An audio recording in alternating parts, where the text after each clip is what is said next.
composers today are choosing to comment on what's happening in our society. I think that's an intentional change, and it's actually a movement. I feel with my colleagues, and I do think there's more attention to new music because of this shift in consciousness. I feel, and but the thing is, like, there's a shift.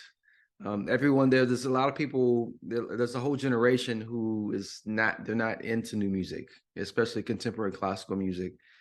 And when you say I'm a composer, to someone who is not a musician per se, there's a disconnect. I often get the deer in headlights look, right? It's like, first of all, what is a composer? Not people really understand that aspect, but you write classical music, and then you look like this, like, what's going on? So it's a interesting profession to have, but I'm grateful to be a part of it, and it's to be a part of this movement that's happening. Yeah, this shift in thinking that you're speaking to, I wonder what's been the impact of that on your career or maybe even your creative process, what you choose to write about. Well, I mean, I've always saw my music as a platform for change, and I mentioned to you, this because my father's a preacher. I've come from a long lineage of preachers in my family, and I've seen the impact um, of music in church.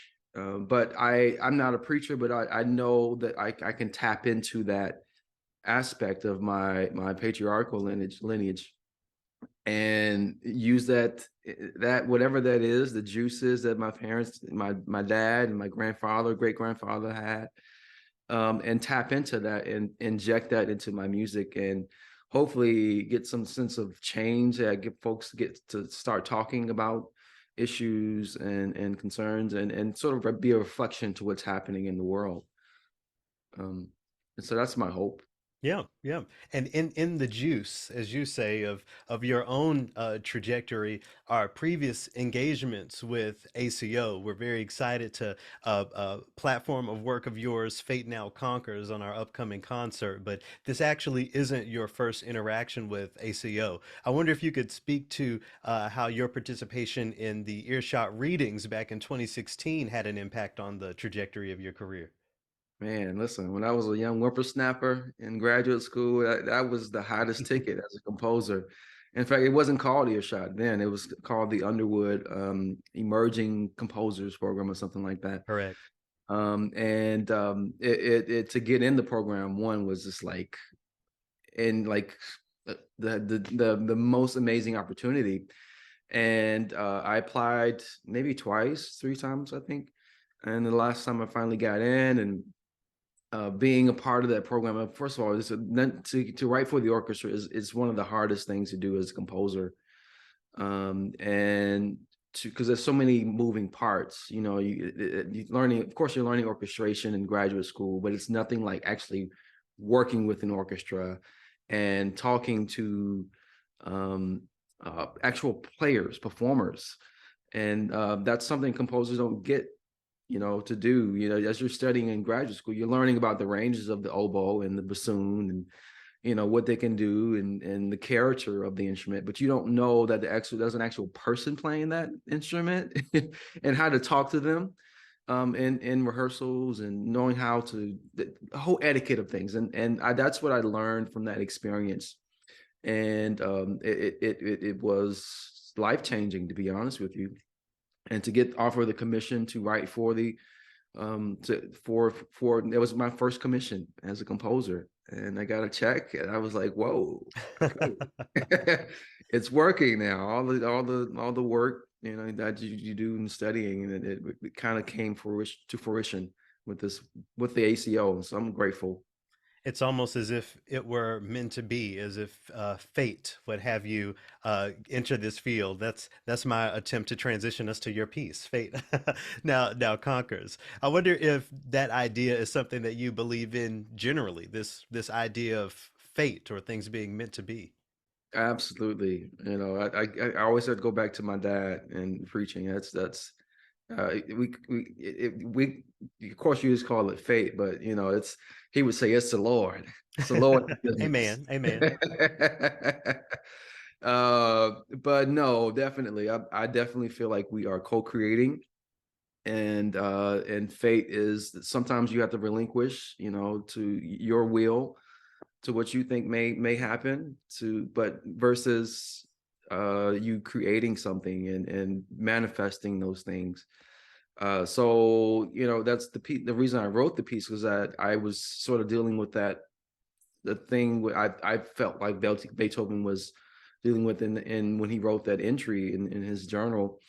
A fate now conquers, I am hers, and this is in 1815, where he probably would have you know another 10 years to live, or a little more than that. But I'm pretty sure he was thinking about the future of his work and his output, and how it would live on, not really knowing that 250 years later that his music would be played and celebrated, and so that I kind of took that as encouragement. Like you just have no idea how your music or your whatever you do here in this life will impact the next generation. You just have to do what you have, do what's best, and with the time you have and the gifts that you have. In new music ecosystems, names like Beethoven often seem to be ones that are avoided, but you really sort of dug into the relationship between, what he did and new music today. I wonder if you could speak to why it was important for you to draw inspiration from one of the more quote unquote traditional corners of the art form. Yeah, well, Beethoven for me, he was always this shrouded figure, and especially in composition.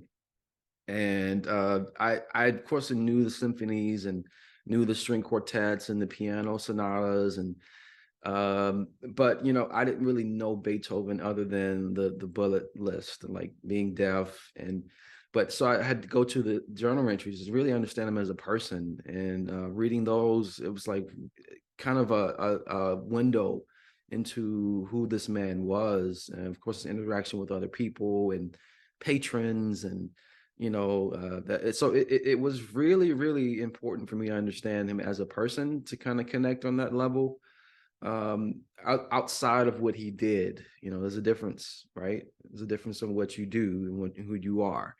And I Mm. think we don't really understand that in our society, especially in American society. Like the first time I meet someone new, I just mentioned it earlier, like the first question is, what do you do?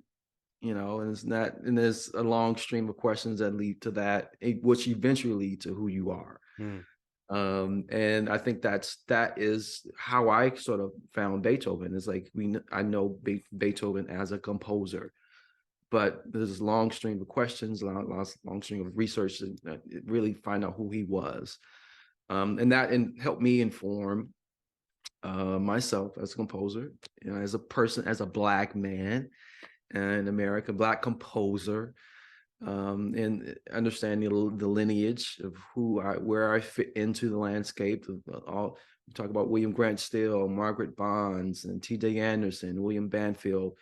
You know, understanding how I fit in that scope. So, as audiences engage this piece of music that's going to be highlighted, I wonder if there are aspects of it that will help them understand who you are. By seeing your name in the program, they understand what you do. But are there things that people can listen for within the piece of music that give them more insight on the human who is Carlos Simon? It's a good question, Garrett. And then I think, um, you know, and I hear Fate Now Conquers. I hear something different every time, and that's just part of the being a composer, and also being a person, because you learn something new about yourself. At least I do. You know, every couple weeks. Um, but I think I'm going to leave it open, and I like to leave things open for folks to listen. Yes, it's inspired by Beethoven. It's inspired by this quote. But I also like to challenge listeners to come to it with fresh ears, and to get something out of it for themselves, rather than me trying to put something on it. Them want them to listen. Sure. Well, speaking of things that aren't being left completely open, I'm thinking about your continued trajectory. You've had so many performances, and you've really made the point for living, breathing people today that composition is a viable career path for people. I wonder if there are any highlights on your schedule coming up that you'd like to share with folks. Yeah, well, I'm just kind of coming off a premiere from the Boston Symphony. I premiered a piece called Four Black American Dances, and so I'm just like still on the high with that. But I'm really excited because I have like five premieres this season, and that was like the one of the first. April, I have a premiere with the National Symphony, the Songs of Separation, where Janae Bridges is going to sing the mezzo soprano part to this song cycle. And in May, I have a premiere with the Minnesota Orchestra, which it's a piece, a 30-minute piece for choir, orchestra, and soloist. A spoken word artist, Mark Bamuthi Joseph, is going to do that. And this piece is um, called Breath. And it's a work that sort of commemorates the memory of George Floyd in a way that is, yes, of course, commemorating memory, but also talking about this issue of what the breadth of the tax of asking our society sort of deal with systematic racism in the country. So, those are things that I'm really looking forward to this season. Wow, wow. Well, in closing, for all of the emerging composers out there listening and watching, I wonder what your pitch to them would be for ACO. Why should emerging composers like you were once upon a time engage the American Composers Orchestra? Am I still emerging? I feel like I still You seem pretty solid from my perspective. am. It's funny. No, I mean ACO. It's that they've been known to really nurture young, aspiring composers, and I'm so fortunate to be in a part of that um, that cohort of composers. And when new music, I feel, was just sort of taking that shift that we talked about earlier, and they were really on board for what I was, when they asked me to write a piece for them. The piece at the time was really, I felt like, was pushing the envelope. We just in 2014 was just talking about Black Lives Matter. Nobody was talking about it then, actually, in that way. But the piece that they asked me to write, and I came to them with this concept of talking about the evolution of Black people in this country, and they were on board totally. And so I think that the organization is one that is open and really at the cutting edge of where composers want to take the field, take the industry.